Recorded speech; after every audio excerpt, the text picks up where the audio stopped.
Hello, আমি আনিসুল ইসলাম আবার আপনাদের সবাইকে স্বাগতম জানাচ্ছি আমার ইউটিউব ভিডিও টিউটোরিয়ালে। তো আজকে যে টপিক নিয়ে আলোচনা করব সেটি হচ্ছে বিটওয়াইজ অপারেটর। আমি গত লেকচার ভিডিওটিতে আপনাদের দেখিয়েছিলাম কিভাবে কন্ডিশনাল অপারেটর সি প্রোগ্রামিং এ ব্যবহার করতে হয়। আজকে দেখাবো বিটওয়াইজ অপারেটর, সেটা প্রোগ্রামিং কিভাবে ব্যবহার করতে হয়। তো আগেই বলে নিচ্ছি, বিটওয়াইজ অপারেটর হচ্ছে অ্যাডভান্স সি এর একটা অংশ। তো এটা এমনও হতে পারে হয়তো আপনার কখনো ব্যবহার নাও করা লাগতে পারে, কিন্তু জাস্ট ব্যবহারটা শিখে নেওয়া ভালো, সেই জন্য আমি দেখিয়ে দেবো কিভাবে বিটওয়াইজ অপারেটর ব্যবহার করতে হয়। তো অলরেডি আমরা অপারেটরের প্রকারভেদ নিয়ে আলোচনা করতেছি। তার মধ্যে আমি যে অপারেটর ব্যবহারগুলো অলরেডি দেখিয়ে দিয়েছি, অপারেটর প্রকারভেদ এখানে দেখতে পাচ্ছেন এরিথমেটিক অপারেটর, সেটা ব্যবহার আমি আপনাদের অলরেডি দেখিয়ে দিয়েছি। অ্যাসাইনমেন্ট অপারেটর ব্যবহার দেখানো শেষ। Relational, logical, conditional, unary operator, মোটামুটি সবগুলো অপারেটরের উপর আমি ভিডিও তৈরি করে ফেলছি। তো আজকে আমরা যেটা দেখবো সেটা হচ্ছে বিটওয়াইজ অপারেটর। বিটওয়াইজ অপারেটর সম্পর্কে আমরা জানার আগে আরেক কিছু জিনিস, বেসিক কিছু জিনিস জেনে নেব। তার মধ্যে একটা জিনিস হচ্ছে বিট ওয়াইজ, অর্থাৎ এইসব অপারেটরগুলা বিট নিয়ে কাজ করবে। মনে রাখতে হবে এইসব অপারেটরগুলা শুধুমাত্র বিট নিয়ে কাজ করবে। ওকে, তো এর সাহায্যে আপনি বিভিন্ন যৌক্তিক অপারেশন সম্পন্ন করতে পারবেন, যেমন অ্যান্ড, অর, নট, এইসব অপারেশনগুলো আমরা করতে পারবো এই বিটওয়াইজ অপারেটরের সাহায্যে। আরেকটা বিষয় মনে রাখা এখানে ইম্পর্টেন্ট, যে বিটওয়াইজ অপারেটরের সাহায্যে শুধুমাত্র পূর্ণ সংখ্যার সাহায্যে কাজ করা যায়। বিটওয়াইজ অপারেটর নিয়ে শুধুমাত্র পূর্ণ সংখ্যার কাজ করা যায়, এগুলোর সাহায্যে কখনো দশমিক সংখ্যা নিয়ে কাজ করা যায় না। তো বিটওয়াইজ অপারেটরগুলোর সাথে আমি পরিচয় করিয়ে দিচ্ছি। প্রথমেই এইখানে দেখতে পাচ্ছেন প্রথম যে বিটওয়াইজ অপারেটর, সেটাকে আমরা বলি বিটওয়াইজ এন্ড। এর আগে আপনারা লজিক্যাল অপারেটরের দেখেছিলেন দুইটা এইখানে অ্যাম্পারস্যান্ড সাইন ছিল, যেগুলোকে আমরা বলেছিলাম লজিক্যাল এন্ড। কিন্তু শুধুমাত্র একটা অ্যাম্পারস্যান্ড সাইন যদি থাকে তখন তাকে আমরা বলবো বিটওয়াইজ এন্ড। এটা হচ্ছে বিটওয়াইজ অর, এটা হচ্ছে bitwise XOR, right shift, left shift এবং বিটওয়াইজ নট। তো এইগুলোর ব্যবহার না দেখলেও আপাতত চলবে, অথবা পরবর্তী কোনো লেকচার ভিডিওতে আমি দেখানোর চেষ্টা করব। আজকে যেগুলো দেখানোর চেষ্টা করবো সেগুলো হচ্ছে বিটওয়াইজ অ্যান্ড, বিটওয়াইজ অর এবং বিটওয়াইজ এক্সর। এগুলোর ব্যবহার আপনাদের দেখানোর চেষ্টা করব আমি। তো প্রথমে আমরা এইখানে একটা সি প্রোগ্রামিং করে রেখেছি, আপনারা চাইলে এই প্রোগ্রাম দেখে দেখে আপনাদের কম্পিউটারে করে নিতে পারবেন এবং তারপর আউটপুট কি আসে সেটা দেখে বুঝতে পারবেন কিভাবে আসতেছে। সেটা আমি বুঝিয়ে দেবো এখন, যে আউটপুটগুলো কিভাবে আসতেছে। প্রথমে এখানে দেখতে পাচ্ছেন ইন্টিজার এ সমান 32, তার মানে এর মধ্যে আমরা রেখেছি 32, বি এর মধ্যে 12 এবং আরেকটা ভেরিয়েবল ডিক্লেয়ার করছি যেটা সি নামে। ওকে, ফাইন। তো প্রথমে এইখানে দেখতে পাচ্ছেন সি ইকুয়াল দেওয়া আছে এ বিটওয়াইজ এন বি, এ বিটওয়াইজ এন বি। তো এর মধ্যে মান ছিল 32, সেটা মনে রাখতে হবে। বি এর মধ্যে মান ছিল 12। তো 32 অ্যান্ড 12, 32 বিটওয়াইজ অ্যান্ড 12। তো আগেই বলেছিলাম যে এইখানে 32 নিয়ে কাজ করবে না, 32 এর বাইনারি সংখ্যা অর্থাৎ বিট নিয়ে কাজ করবে, এর বিট। সুতরাং 32কে বিটে কনভার্ট করে নিতে হবে। তো সেটা আমি এখানে দেখিয়ে দিয়েছি যে এ সমান 32, তার বাইনারি হচ্ছে এইটা, আবার বি সমান 12, তার বাইনারি হচ্ছে এটা। আমি এখানে 8 গড় পর্যন্ত রেখেছি, অর্থাৎ আমরা 8 বিটের রেজিস্টারের জন্য এখানে ইউজ করেছি। 32 বাইনারি হচ্ছে 10000 এবং অর্থাৎ এইখানে 5টা 0 1 এর পর, তার আগে আমি আরো 2টা 0 দিয়েছি, যেহেতু 8 বিটের রেজিস্টার নিয়ে আমরা এখানে কাজ করতেছি। এবং 8 বিটের রেজিস্টারের জন্য 12 এর বাইনারি মান এক্স্যাক্টলি সেম হবে 8 আর 4 12। নিশ্চয়ই আপনাদের জানা আছে কিভাবে বাইনারিতে নিতে হয় ডেসিমেল থেকে।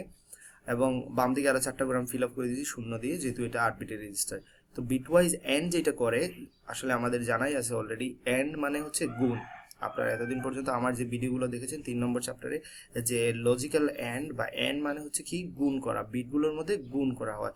তাহলে দেখুন তো আমরা এখানে কি করতেছি, এ এবং বি এর মধ্যে গুণ করতেছি এবং সেই ফলাফলটা কার মধ্যে রাখতেছি, সি এর মধ্যে। তো প্রথমে দেখি এ এবং বি এর মধ্যে গুণ হলে কি হয়, 0 0 গুণ হলে কি হবে 0। আবার দেখুন এইখানে 0 0 গুণ হলে কি হচ্ছে 0। আবার 0 1 গুণ হলে হচ্ছে 0। তো 0 0 এর মধ্যে গুণ হলে হচ্ছে 0, 1 এর 0 এর মধ্যে গুণ হলে হচ্ছে 0। তো এইভাবে আমরা কি করেছি, সবগুলো গুণ করে নিয়েছি। আর সবগুলো গুণ করার পর দেখতে পাচ্ছেন 8 বিটের রেজিস্টার সবগুলোই কি 0। তো ফলাফলটা আসছে বাইনারিতে, কিন্তু আমাদের এখানে ইন্টিজার সি, অর্থাৎ সি কি নিয়ে কাজ করবে, একটা পূর্ণ সংখ্যা নিয়ে কাজ করবে। তাহলে এই বাইনারি যেই ফলাফলটা বের হয়েছে সেটাকে আবারও নিয়ে যেতে হবে কি আমাদের, সেই পূর্ণ সংখ্যা অর্থাৎ ডেসিমেল সংখ্যা নিয়ে যেতে হবে। তো সবগুলো এখানে 8 বিটের রেজিস্টারে সবগুলো কি আছে, শূন্য আছে।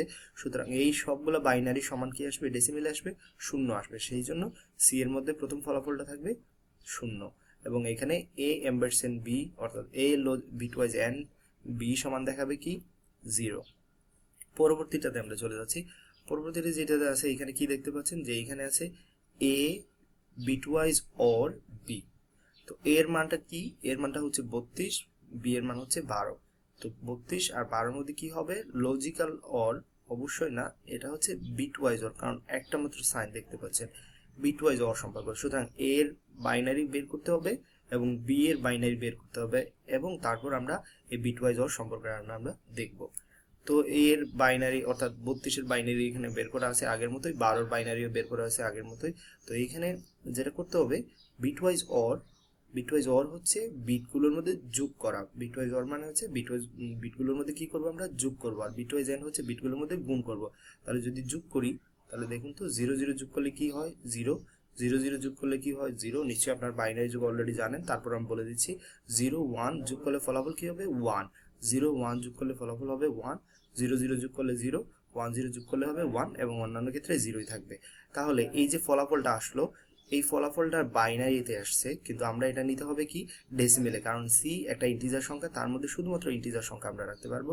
সুতরাং এই বাইনারি সমান, এই যে বাইনারি মানটা সমান কি দেখতে পাচ্ছি আমরা? যে ডেসিমেল সংখ্যা সেটা হচ্ছে 44।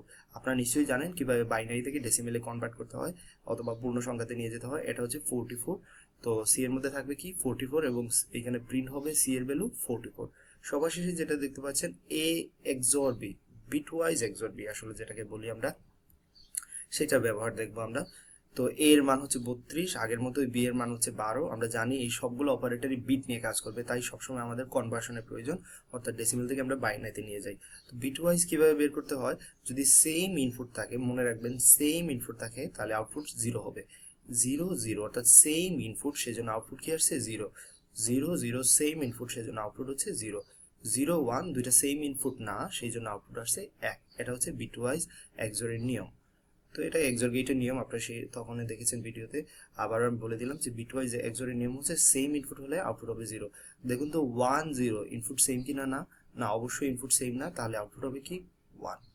এবং এই যে বাইনারি মান আসছে তার সমান যে ডেসিমেল সংখ্যা সেটা হচ্ছে 44। সুতরাং সি এর মধ্যে থাকবে 44, এবং সেটাই প্রিন্ট করে দেখাবে।